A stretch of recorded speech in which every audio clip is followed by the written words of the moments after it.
some of the smartest home features ever invented didn't disappear because they stopped working. They vanished because the world quietly changed around them.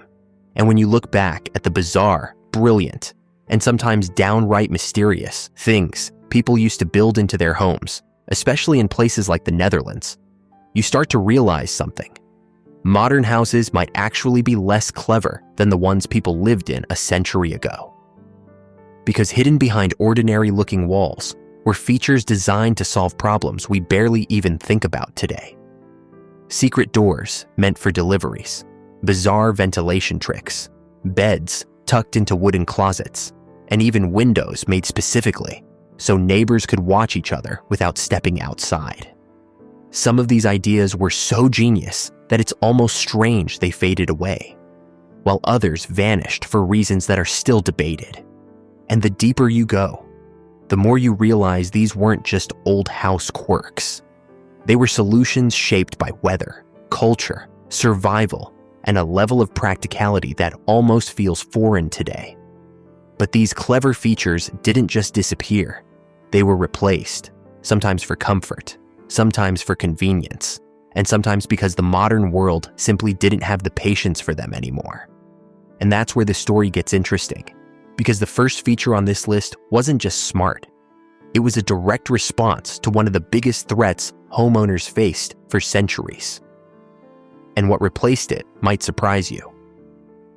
Long before modern engineering stepped in, Dutch homeowners had to deal with something that shaped almost every part of their architecture: water. Not just the kind that ruins an afternoon, but the kind that could swallow entire neighborhoods. And instead of rebuilding every time the land flooded, people came up with a workaround that feels almost unbelievable today. Many older Dutch homes were built on slight mounds or raised platforms, an echo of the ancient terp method, where entire communities lifted themselves above the rising water. It wasn't fancy, but it worked. Even simple wooden floors were subtly elevated, so the lowest level could survive a surprise flood or heavy storm. Everything was engineered with one goal: stay dry or lose everything. And the creativity didn't stop there. The classic Dutch door, split in half, so only the top could swing open, wasn't just cute farmhouse decor. It let homeowners air out the house while keeping water, animals, and even wandering livestock from strolling right inside. It was a tiny detail with huge practicality, but it vanished once modern housing thus stopped worrying about mud and unwelcome four-legged visitors. Some old farmhouses even had hidden drainage channels running along the edges of the interior. It sounds strange now, but when rain hammered the roof or the fields overflowed, those small trenches quietly carried water away from living areas. It was genius, and a reminder of a time when homes weren't just shelters. They were defensive systems. But as cities modernized and the fight against flooding shifted to massive national projects, these small household backups faded out. And that loss opened the door, literally, to a completely different kind of innovation, one that focused less on survival and more on squeezing every inch of space out of the home. And that shift leads straight into one of the most surprising disappearing features of all. Once survival stopped being the main priority, Dutch homes transitioned into something just as impressive: compact masterpieces of efficiency. And the moment you step inside an older Dutch house, you notice it immediately. Every corner had a purpose, and almost nothing was wasted. One of the most iconic features was the bedstees, a wooden sleeping cabinet built directly into the wall. At first glance, it looked like a giant cupboard, but slide open the doors, and there was an entire bed tucked inside. These weren't just cozy hideaways. People believed the enclosed space helped keep warmth in and illness out during brutal winters. Some families even slept sitting upright because they thought lying flat was unhealthy. It's strange, a little eerie, and completely unforgettable. But as bedrooms became larger and health myths faded away, the bedstees quietly disappeared. Below those sleeping cabinets, homeowners often hid storage drawers the size of modern suitcases. And if it wasn't under the bed, it was under benches, staircases, or even inside thick walls. Dutch cities grew upward instead of outward, so homeowners turned their houses into puzzle boxes. Even the narrow staircases, infamously steep and almost ladder-like, had compartments built underneath them for storing tools, linens, or whatever didn't have a place. But the real stroke of genius sat outside the home, the furniture pulley system.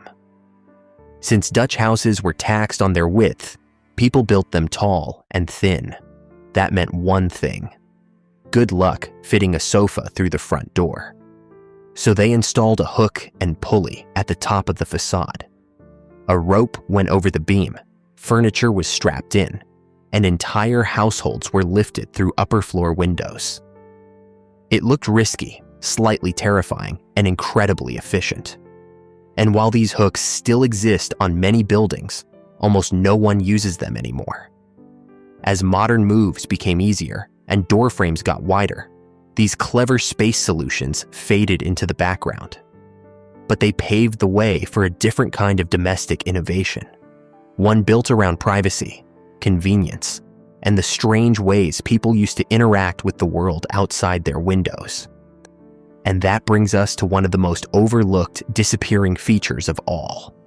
Before technology took over every part of daily life, homes had their own built-in systems for handling deliveries, privacy, and even neighborhood gossip. And nowhere was this more obvious than in the small but incredibly practical features that old homes, especially Dutch and Northern European ones, used every single day. Take the milk door, for example. It was a tiny compartment built right into the exterior wall. The delivery worker would place fresh bottles inside from the outside, and the homeowner could open the interior door and grab them without stepping out or risking spoiled food.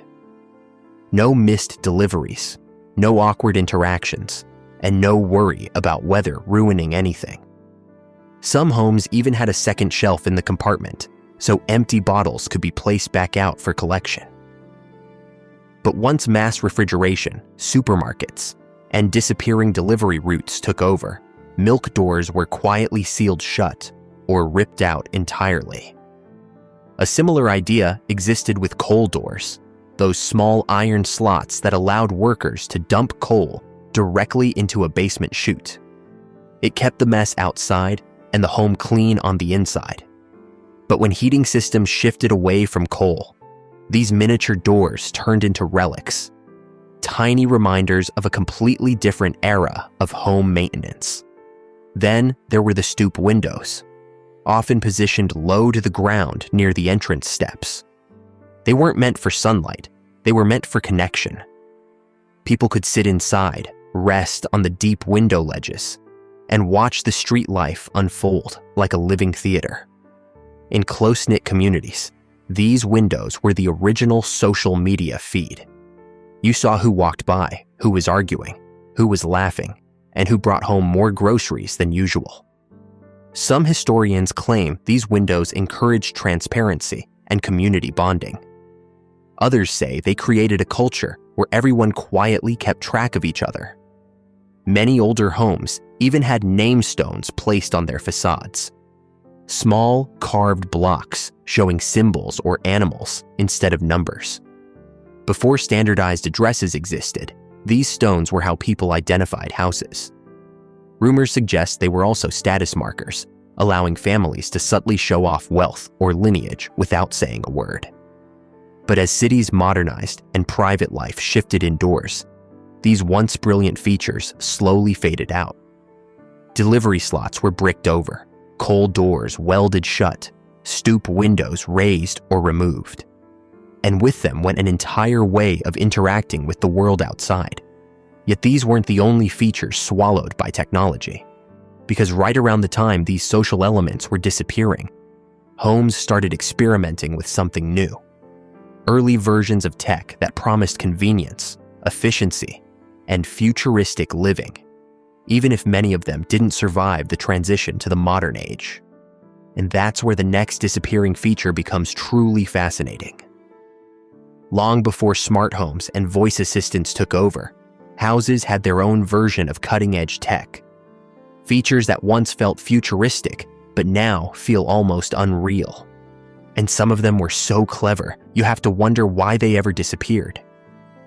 One of the most charming relics of early home innovation was the phone nook. It wasn't just a place to stick a rotary phone. It was an entire built-in station. Homes had carved out alcoves or tiny shelves designed specifically for the house phone, complete with a spot for the phone book and sometimes even a small seat. It was the original communication hub, and families treated it almost like a command center.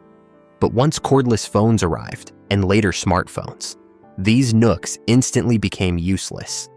Many were plastered over or turned into random decoration points without anyone thinking twice. Then there were wall intercom systems, which were basically the ancestor of modern home communication.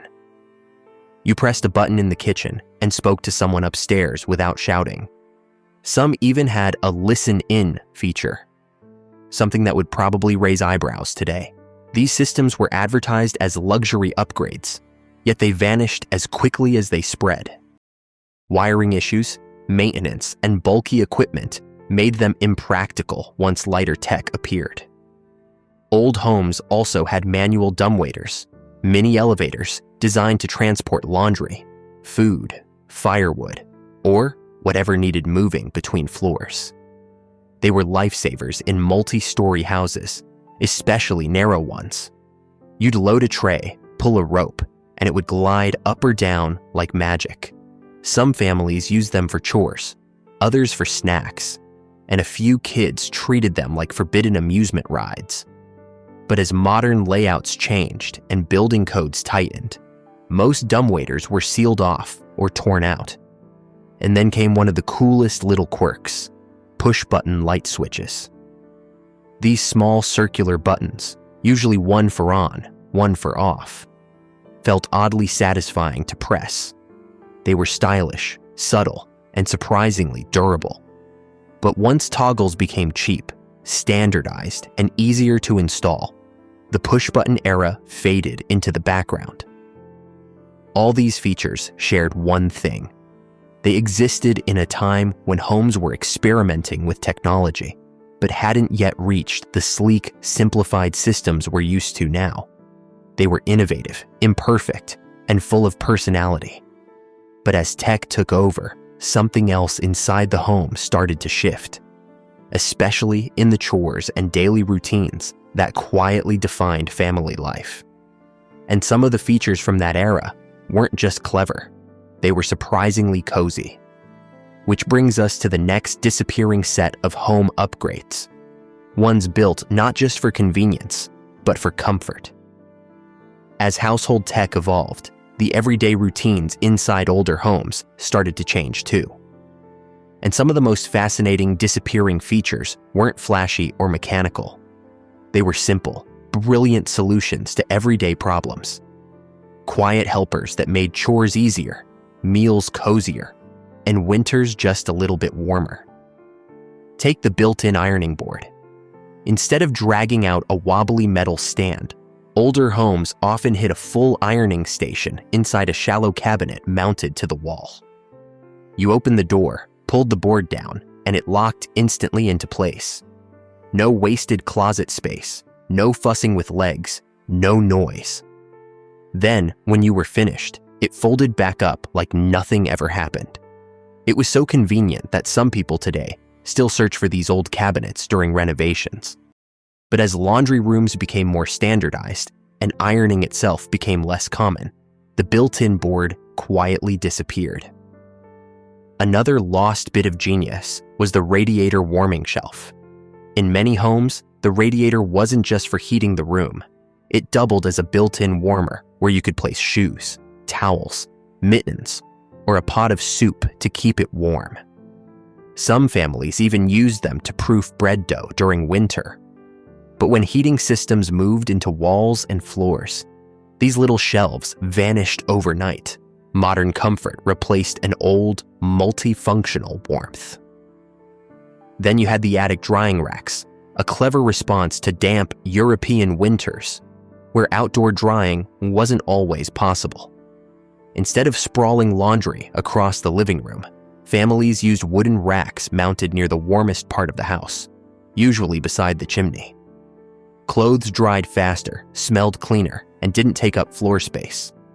But electric dryers and changing home layouts eventually made the system obsolete, and we can't forget the brick bread ovens that existed in some older homes. These weren't just functional, they were the heart of the kitchen. The thick masonry held heat for hours, perfect for baking bread, roasting vegetables, or warming the house. But as streamlined appliances took over, these ovens were demolished to make room for modern cabinetry. Each of these features shows how daily life shaped the architecture around it. Homes weren't built as polished showroom pieces. They were living systems designed to adapt to family routines. If you love discovering these clever, disappearing home features, make sure to subscribe to Dear Old Holland. We dive deep into the hidden gems, quirky traditions, and fascinating stories that make Dutch history and architecture unforgettable. Hit that button and join us for more surprises from the past. You never know what genius idea you'll see next.